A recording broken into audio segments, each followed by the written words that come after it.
Alors, bonjour à vous tous qui êtes devant votre ordinateur ou votre iPad pour écouter ce message. Le titre de ma communication aujourd'hui est très d'actualité. Elle s'intitule « Comprendre le COVID-19 à la lumière de la prophétie biblique ». Je ne sais pas si vous êtes comme moi, mais le fait de ne pas pouvoir nous réunir à cause de cette pandémie me fait apprécier deux choses. La première, la liberté que nous avons de pouvoir le faire en temps ordinaire et aussi le réconfort qu'il y a à nous réunir en tant que famille de Dieu chaque dimanche. On n'apprécie jamais autant un privilège et un besoin que lorsque l'on en est privé, et c'est ce qui se passe actuellement. Ceci dit, les événements que nous vivons présentement avec le COVID-19 sont une excellente occasion de revisiter les Écritures sous l'angle de la prophétie. Personnellement, j'aime beaucoup l'aspect prophétique des Écritures, mais je ne me situe pas du tout dans la lignée des prophètes de malheur qui brandissent les Écritures pour le moindre bouleversement qui se produit dans le monde et qui y cherchent une justification biblique, ni dans la lignée des conspirationnistes et des alarmistes et de ceux qui paniquent sans présenter les solutions de Dieu. Peu importe l'origine de ce qui se produit actuellement, les faits sont là et on ne peut rien y changer. Voici pourquoi je dis cela. Parce qu'en tant que chrétiens, nous croyons, parce que la Bible le dit, que rien de ce qui se passe dans le monde échappe à la souveraineté de Dieu et à son contrôle. Que les événements se soient produits de façon naturelle ou qu'ils aient été provoqués, comme certains le pensent, et ça se peut. Une chose est certaine, nous ne comprenons pas tout, mais en toute chose, nous savons que nous pouvons faire confiance à Dieu. Les pires choses sont mieux entre ses mains et sous son contrôle que sous le contrôle de l'homme. En préparant cette étude, je me rendais compte qu'il y a tellement à dire, c'est un sujet tellement vaste qu'il n'est pas facile de le simplifier. Je vais faire mon possible pour le rendre le plus clair possible. Je sais que plusieurs d'entre vous se demandent comment comprendre les événements actuels à la lumière des Écritures. C'est ce que nous allons commencer à regarder aujourd'hui et que nous allons continuer à étudier plus en détail dans les prochains dimanches. Je vous demande d'être patient. Comme je vous ai dit, le sujet est complexe, donc nous allons devoir le traiter en plusieurs étapes. Je vais tout de suite commencer par une déclaration choc que je vais développer au fur et à mesure de mon exposé. Ceux qui connaissent bien les Écritures savent que nous sommes actuellement dans une période particulière de l'histoire humaine selon les prophéties bibliques, et cela indépendamment du COVID-19. Tout le monde est bouleversé actuellement par cette pandémie que personne n'a vu venir. Toute la terre est sur le pied de guerre. Je vais tout de suite vous donner un aperçu de ce que je considère comme une interprétation possible de ce que nous vivons actuellement. Parce que je sais que plusieurs s'attendent à ce que j'en parle. Toutes sortes d'interprétations circulent actuellement sur Internet, dans le monde chrétien comme dans le monde séculier. Certains disent que c'est un jugement de Dieu sur l'humanité et brandissent la condamnation. Il peut y avoir quelque chose de vrai là-dedans, mais il y a une chose étonnante et centrale dans les Écritures, c'est que le jugement que mérite le péché est toujours toujours accompagné de la grâce. L'Épître aux Romains nous dit que là où le péché a abondé, la grâce a surabondé. Ça va être le point central de mon message. Dieu fait tout pour offrir sa grâce, mais il est incompréhensible. Mais ce qui est incompréhensible, c'est que l'homme reste indifférent. Très peu veulent la saisir. Parce que dans le fond, ce qu'ils veulent, c'est que la pandémie cesse. Dieu veut par-dessus tout que sa grâce surabonde et il a fait tout ce qui est possible pour l'homme. Nous allons voir en conclusion de ce message comment saisir cette grâce. La Bible nous dit que Dieu use de patience, il avertit, et c'est ce qu'il fait actuellement par cet événement qui touche la planète entière. C'est la première fois dans l'humanité que quelque chose touche la planète entière. Il met en garde sérieusement l'humanité que si elle ne change pas de direction, elle va récolter ce qu'elle sème. Il y a un passage dans la Bible qui dit « Ne vous y trompez pas, on ne se moque pas de Dieu. Ce qu'un homme aura semé, il le moissonnera aussi. » Les événements actuels à travers lesquels Dieu sonne l'alarme, puisqu'il est souverain et qu'il contrôle toutes choses, nous placent devant notre grande vulnérabilité, notre impuissance et notre faiblesse devant cet ennemi invisible qui nous tient pour l'instant en échec. Ils mettent en évidence également notre besoin urgent de rechercher notre refuge en Dieu. Un si petit virus est en train d'ameuter et de mettre en état d'alerte la terre entière, de tenir en échec tous les gouvernements, même les scientifiques qui recherchent désespérément un traitement. Tous les systèmes de santé, le monde du travail, ce virus microscopique est en train de fragiliser très, très dangereusement l'économie mondiale. Certains économistes sérieux parlent même d'un effondrement mondial et d'autres de réorganisation de la mondialisation. Nous savons que la Bible parle de ces choses et des conséquences que cela va avoir sur notre monde.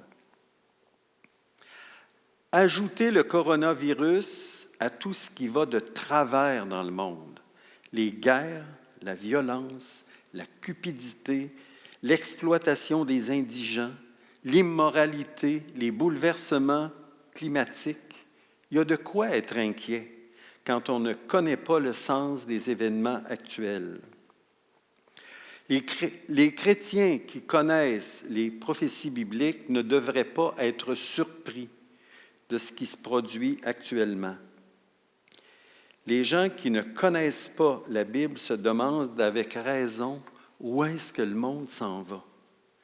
La réponse à cette question existe, elle est dans la Bible, mais paradoxalement, Jésus nous dit que les gens, en même temps qu'ils s'inquiètent, ne veulent pas vraiment se laisser persuader de prendre la solution que Dieu leur offre.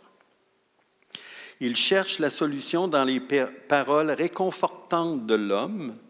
Ils cherchent la paix dans des personnes qui ne peuvent malheureusement pas la leur donner.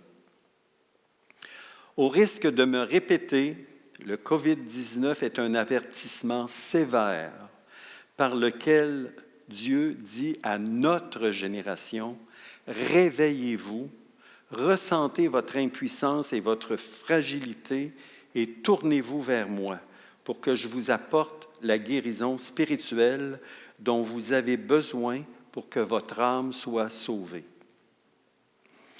Pour répondre à la question maintenant, est-ce que le COVID-19 fait partie des événements prophétiques? Ma réponse est qu'il fait vraisemblablement partie d'un ensemble de signes qui accompagnent les temps de la fin décrits par Jésus. Mais il y a des signes beaucoup plus éloquents et plus significatifs que celui-là, bien qu'il soit d'une grande importance à cause de son caractère mondial. C'est ce que nous allons voir la semaine prochaine. Pour l'instant, j'aimerais regarder avec vous pourquoi on doit se fier à la Bible dans ce qu'elle enseigne et dans ce qu'elle prédit. Pour ceux qui connaissent déjà la Bible, ça va être comme une révision de ce que vous connaissez déjà. Pour ceux qui ne sont pas familiers avec la Bible, mon objectif est de vous montrer que la Bible n'est pas un livre ordinaire. La Bible est le seul livre qui a autorité en matière de foi, le seul qui ne se trompe jamais quand il annonce les événements du futur. La Bible est le seul livre prophétique au monde, il n'y en a pas d'autre. La Bible est le seul livre prophétique au monde et c'est le seul livre prophétique parce qu'il est le seul qui est inspiré de Dieu. En effet, l'apôtre Paul déclare que toute l'Écriture est inspirée de Dieu et utile pour enseigner. C'est ce que je fais actuellement. Je me sers de la Bible pour enseigner. Donc, l'Écriture est inspirée de Dieu et utile pour enseigner, pour réfuter, pour redresser et apprendre à mener une vie conforme à la volonté de Dieu. Et l'apôtre Pierre, lui, ajoute à cela, à la déclaration suivante. Sachez tout d'abord vous-même qu'aucune prophétie de l'Écriture ne peut être un objet d'interprétation particulière, car ce n'est pas par une volonté d'homme qu'une prophétie a jamais été apportée, mais c'est poussé par le Saint-Esprit que des hommes ont parlé de la part de Dieu. Donc, l'Écriture ne se trompe pas dans ce qu'elle affirme pour deux raisons. On a vu que c'est parce qu'elle est inspirée de Dieu et c'est parce que c'est poussé par le Saint-Esprit que des hommes ont parlé de Dieu. Les prophètes qui ont parlé de la part de Dieu et qui ont écrit ce qui leur a été révélé ne pouvaient absolument pas savoir par eux-mêmes la portée des faits qu'ils annonçaient, s'ils n'avaient pas été inspirés de l'Esprit de Dieu. La Bible est un livre qui a été écrit sur une période de plus de 1500 ans. Pour ceux qui seraient tentés de dire que c'est facile pour un livre de se déclarer lui-même inspiré de Dieu, voici ce que je vous réponds. La Bible fournit la preuve par elle-même qu'elle dit vrai, donc qu'elle est inspirée de Dieu, parce que ce qu'elle prédit arrive toujours tel que cela a été prédit. Je vais me servir pour prouver mon point d'un fait que l'on connaît tous, celui de la naissance de Jésus. 100% des prophéties qui annonçaient la première venue de Christ se sont réalisées. Lors de sa première venue, il y a plus de 2000 ans, les prophéties qui annonçaient la venue de Jésus se sont réalisées à la lettre. Certaines de ces prophéties dataient de plus de 1000 ans. Ces prophéties précisaient la tribu de laquelle il descendrait, c'est-à-dire la tribu de Juda. La famille spécifique dans cette tribu, c'est-à-dire la famille de David. L'époque prévue par Daniel, c'est-à-dire 483 ans après qu'on donnerait l'ordre de rebâtir Jérusalem. Le lieu prévu pour sa naissance, Bethléem. Sa nature exceptionnelle, sa nature divine et son ministère authentifié par des miracles. La classe sacerdotale du temps de Jésus, qui était la classe dirigeante, pouvait savoir que Jésus accomplissait ce qui était prédit que le Messie accomplirait. Mais leur ignorance des Écritures et leur obstination à demeurer dans leur croyance a fait en sorte qu'ils l'ont rejeté. Ils n'ont pas reconnu, malgré tous les miracles qu'il a faits, qu'il était le Messie, et ils ont entraîné avec eux une très grande partie du peuple. Un jour, les Sadducéens, les pharisiens, interprètes de la loi, et les Sadducéens, qui étaient la classe sacerdotale du temps, sont venus voir Jésus, et pour l'éprouver, ils ne faisaient que ça, ils lui demandèrent de leur faire voir un signe venant du ciel. Ils ont demandé à Jésus de leur faire un miracle de plus, alors qu'ils avaient été témoins de plusieurs miracles. Jésus ne leur a pas fait un miracle de plus. Jésus leur répondit, « Le soir, vous dites, il fait beau, car le ciel est rouge, et le matin, il y aura de l'orage aujourd'hui, car le ciel est d'un rouge sombre. Vous savez discerner l'aspect du ciel. Vous êtes capable de prédire la température et vous ne pouvez discerner les signes des temps. » Ce que Jésus leur a dit, en fait, c'est « Vous avez sous les yeux tout ce qu'il faut pour comprendre les signes de ma venue. Les miracles que je fais sont les signes que je suis le Messie. Et vous vous obstinez à ne pas voir. » L'exemple que Jésus donne pour illustrer ce qui se passera lors de sa seconde venue, c'est l'exemple de Noé. Et ça touche vraiment notre génération. Noé avertissait les gens de son temps qu'un jugement s'en venait sur la terre. Parce que la Bible dit que les pensées de leur cœur les portaient tous les jours uniquement vers le mal.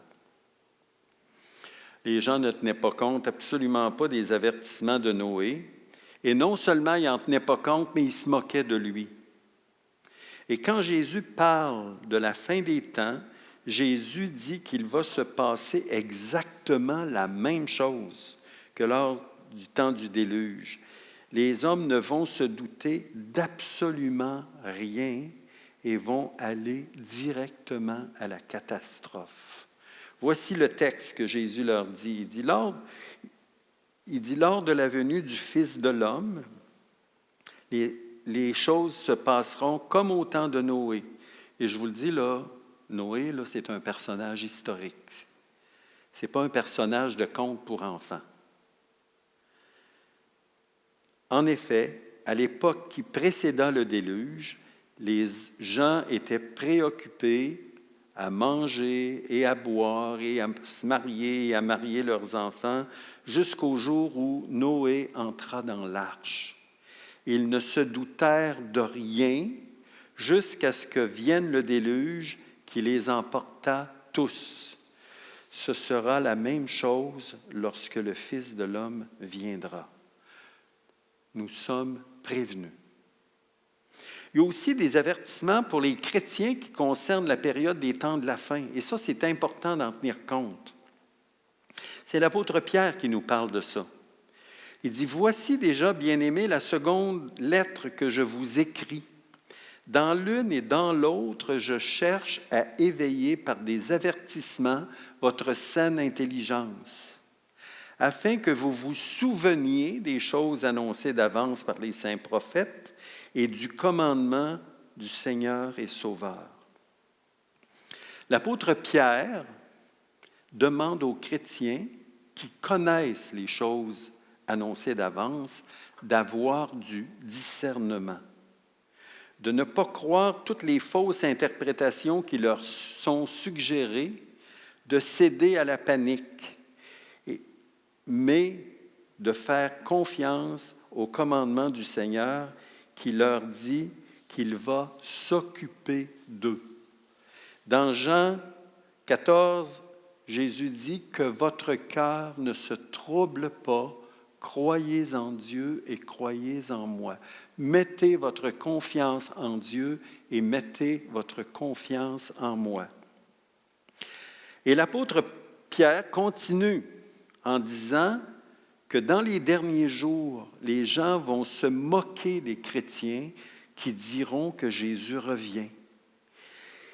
Ils vont se faire tourner en ridicule comme Noé l'a été, en disant « Où est la promesse de son avènement, de son retour? » Écoutez bien le texte. « Sachez avant tout que dans les derniers jours, nous sommes dans les derniers jours, viendront des moqueurs pleins de railleries. Ces hommes vivront en suivant leurs propres désirs et diront « Où est la promesse de son retour? » En effet, depuis que nos ancêtres sont morts, tout reste dans le même état qu'au début de la création. Ne vous laissez pas intimider et distraire par leur raillerie, par leur interprétation des faits. Si ceux qui sont chargés d'avertir se laissent intimider et ne disent pas la vérité, ils ne sont pas des ambassadeurs et des témoins utiles. Le Seigneur nous a prévenus, veillez, soyez sur vos gardes. Et c'est à nous qu'il a dit ça. Je viens de vous décrire comment, par les événements actuels, Dieu est en train d'avertir l'humanité de se tourner vers lui pour qu'il leur offre la grâce. Nous avons vu aussi quelle attitude les gens risquent d'avoir, c'est-à-dire de ne pas faire attention, puis de faire comme au jour de Noé. Et finalement, du danger qu'il y a pour les croyants de céder à la panique, d'écouter les rumeurs, de se laisser intimider par les moqueries et de ne pas remplir leur rôle de témoin de l'Évangile.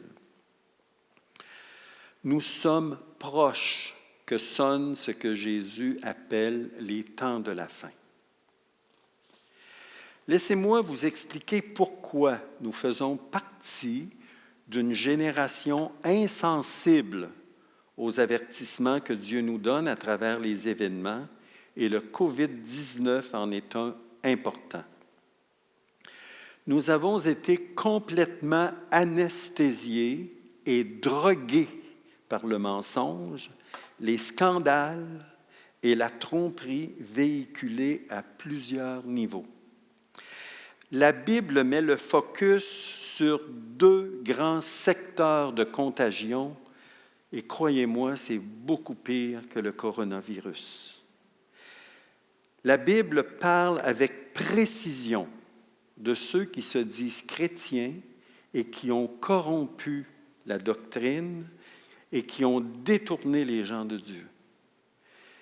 Et de l'état moral de la prétendue sagesse du monde des temps de la fin. Laissez-moi vous conduire dans les textes qui en parlent. La doctrine biblique a été corrompue depuis plusieurs siècles par ceux qui se sont placés en autorité religieuse, qui ont déshonoré le nom de Jésus par leur comportement, de sorte que plusieurs ont perdu totalement confiance dans tout ce qui est religieux. Et c'est fréquent qu'on va entendre dire « Parlez-moi pas de religion, je ne veux rien savoir de ça. » Et en rejetant ce que j'appelle une parodie de la religion, ils ont rejeté Dieu du même coup. Et moi, je vous dis, ne rejetez pas Dieu à cause de cela. Il y a 15 jours, notre sœur Jackie Fearman nous a présenté l'état de ceux qui se disent chrétiens, représentés par l'Église de Laodicée dans l'Apocalypse. Alors, son message est sur le site de notre Église. En bref, cette Église a mis Jésus à la porte de l'Église. De sorte que Jésus est à la porte et il frappe. Alors qu'il devrait être dans l'Église puisqu'il en est le chef. La façon de mettre Jésus à la porte est assez simple dans le fond. Elle nous est décrite par l'apôtre Paul dans sa lettre à Timothée. Voici ce que dit le texte.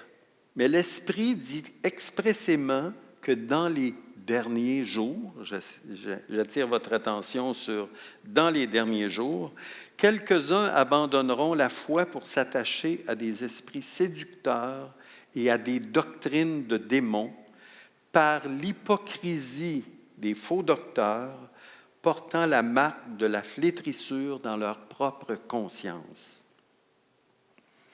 L'apôtre Paul affirme que dans les derniers jours, l'Église qui se dit chrétienne va être fondée sur le mensonge. Jésus n'a plus de place dans cette Église parce que le mensonge et Jésus, ça ne cohabite pas ensemble. Les vérités de la foi vont être abandonnées.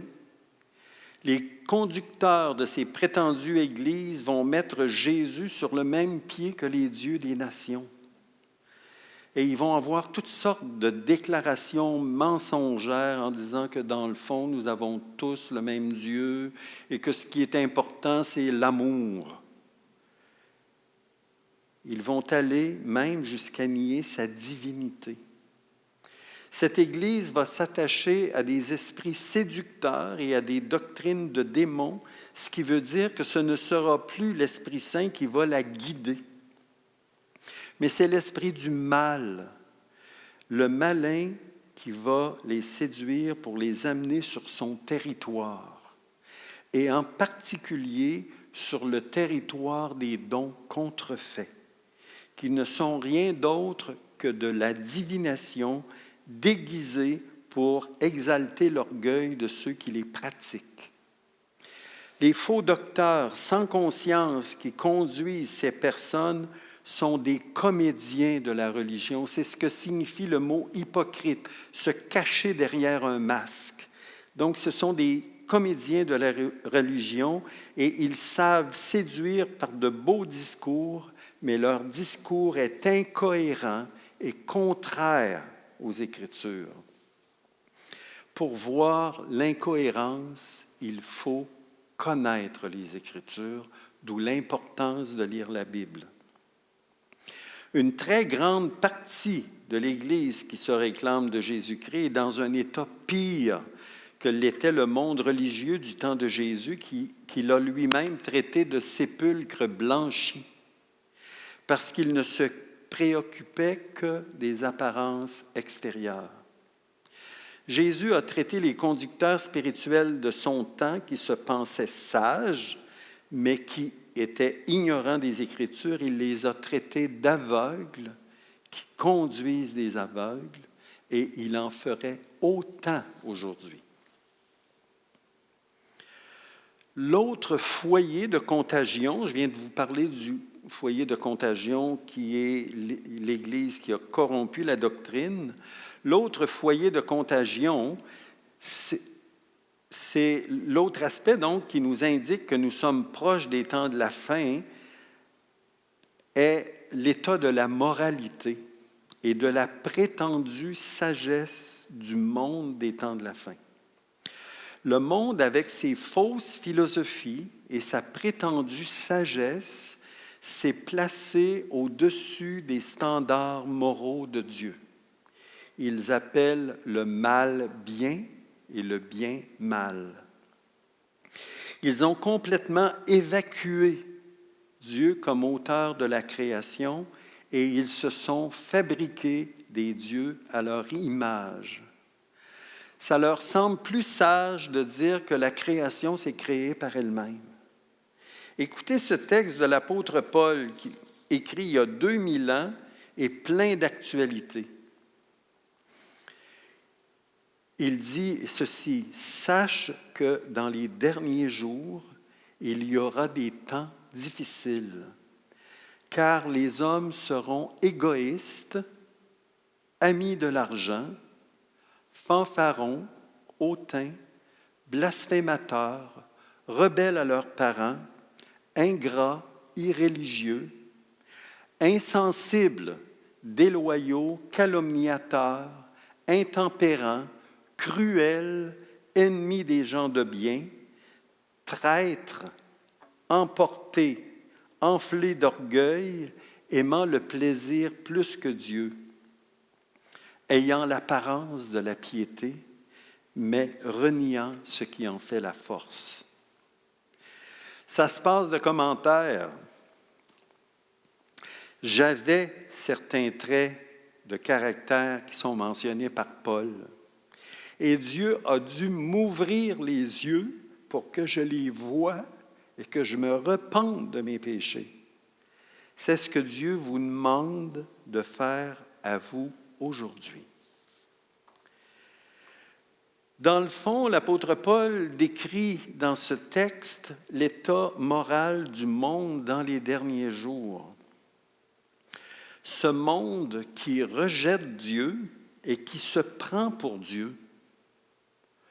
Un monde qui vit, une société qui vit pour elle-même, qui est égoïste et qui opprime les plus faibles, qui pense juste à s'amuser, une société superficielle qui cherche sa sécurité dans le matérialisme, qui pense que chacun peut avoir sa vérité, qui change la vérité en mensonge, qui appelle le bien mal et le mal bien.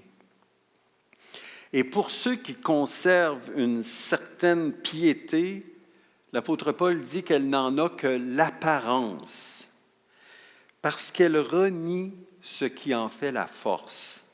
Et ce qui fait la force de la piété, c'est Jésus-Christ et Jésus-Christ seul. Ce n'est pas Jésus-Christ mélangé à toutes sortes d'autres choses. Jésus-Christ et Jésus-Christ seul. Il y a un texte de l'Ancien Testament qui décrit tellement bien certains aspects de notre culture et le jugement que Dieu porte sur elle. Écoutez bien. Malheur à ceux qui appellent le mal bien et le bien mal, qui changent les ténèbres en lumière et la lumière en ténèbres, qui changent l'amertume en douceur et la douceur en amertume. Portez bien attention.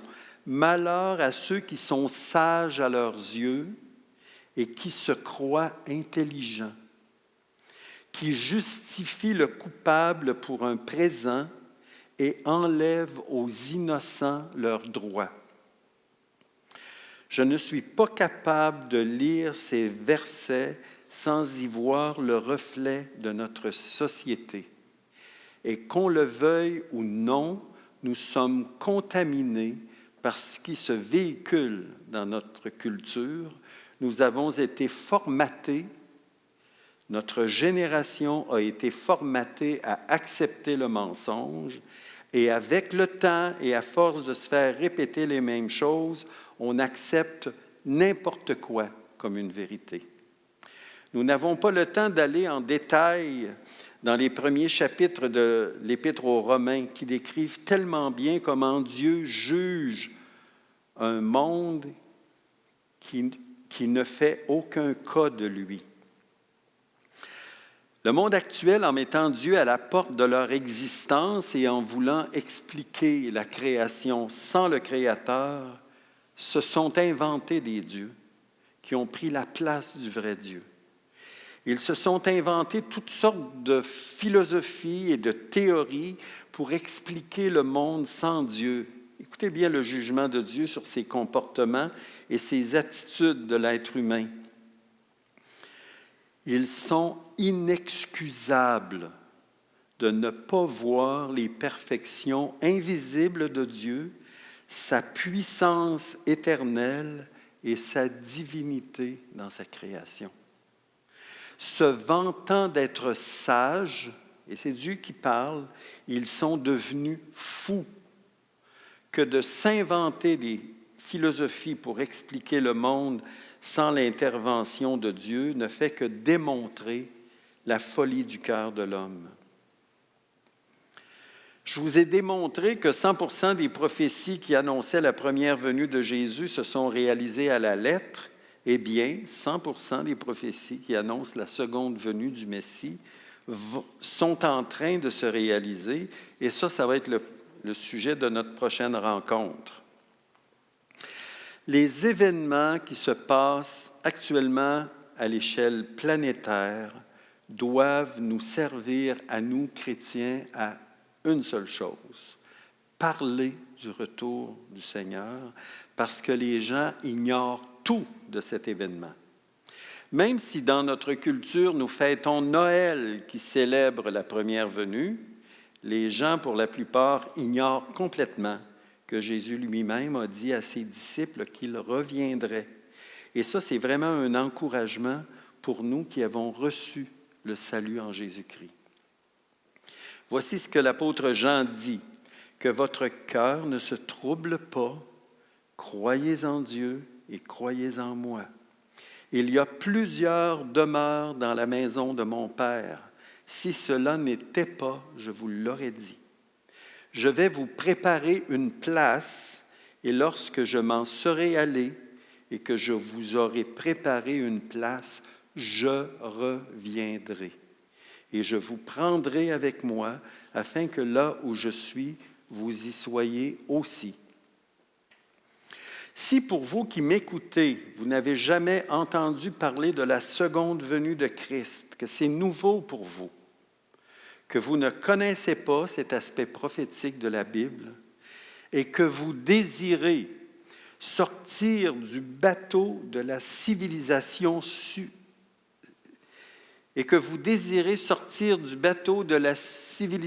superficielle qui nous a anesthésiés, endormis avec le mensonge et nous a insensibilisés au mal, une civilisation qui appelle le bien mal et le mal bien, vous pouvez décider de changer de bateau, d'embarquer dans l'arche de Dieu et de profiter de la grâce que Dieu veut vous offrir.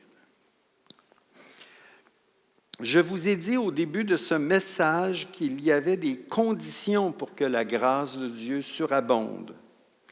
La condition, c'est que vous donniez votre vie à Jésus-Christ en reconnaissant que vous êtes perdu seul dans votre bateau et que vous ne pouvez être seul au gouvernail de votre existence. Vous êtes en péril si vous pensez vous diriger seul vers l'éternité. Dieu vous tend la main, mais vous avez besoin de nettoyer vos mains. Elles sont contaminées par le virus du péché, pire que le coronavirus. Le péché est un virus mortel et nous en sommes tous atteints. Voici ce que la parole de Dieu dit dans Jacques: « Approchez-vous de Dieu et il s'approchera de vous. Nettoyez vos mains pécheurs et purifiez votre cœur, vous qui avez le cœur partagé. » Dans le langage biblique, cela veut dire se reconnaître pécheur, séparé de Dieu. Si jamais vous avez de la difficulté à vous voir pécheur, demandez à Jésus qu'il vous le montre, et il va vous le montrer. Si vous avez de la difficulté à croire, demandez-lui la foi. Il l'accorde à celui qui s'humilie et la lui demande. La bonne nouvelle, c'est que Jésus a payé le prix pour vous guérir et vous nettoyer de ce virus et vous vacciner du virus du péché et vous obtenir le pardon de vos péchés. Si dans l'humilité vous faites ce que je viens de vous dire, Dieu va s'approcher de vous. Et plus encore, il va vous déclarer juste, sans la condamnation du péché. Il va vous adopter comme ses enfants et il va vous donner la vie éternelle. Jésus a dit, « Je suis le chemin ». Je vous demande, prenez le chemin de Jésus. Je suis le chemin, la vérité. Croyez ce que Jésus vous dit et la vie, et vous obtiendrez la vie éternelle. Faites-lui confiance et il va vous accorder ce qu'il vous promet. Écoutez bien ce que Jean dit dans son épître. Celui qui a le Fils a la vie. Celui qui n'a pas le Fils de Dieu n'a pas la vie. Je vous ai écrit ces choses afin que vous sachiez. Je vous ai écrit ces choses afin que vous sachiez que vous avez la vie éternelle, vous qui croyez au nom du Fils de Dieu. J'aimerais, avant de nous quitter, que nous allions ensemble dans la prière. Alors, Seigneur, mon Dieu, je me présente à toi ce matin avec un cœur contrit, persuadé que je suis un pécheur, que je suis atteint de ce virus mortel,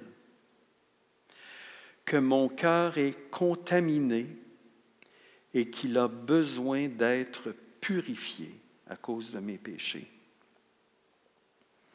Je crois que tu es mort pour me racheter et que toi seul as le pouvoir de me pardonner. Je viens à toi en toute confiance, sachant que tu es un Dieu plein de grâce et de miséricorde, que tu ne dédaignes pas un cœur brisé et contrit. Merci d'entendre ma prière et de répondre à ma prière. Père, c'est au nom de Jésus que je te prie. Amen. Alors, je vous donne rendez-vous la semaine prochaine où nous allons voir en détail les événements qui annoncent la fin de la période dans laquelle nous vivons. Plusieurs de ces signes se sont déjà produits. Alors, je vous dis à la semaine prochaine et que Dieu vous garde dans sa vérité et dans sa paix.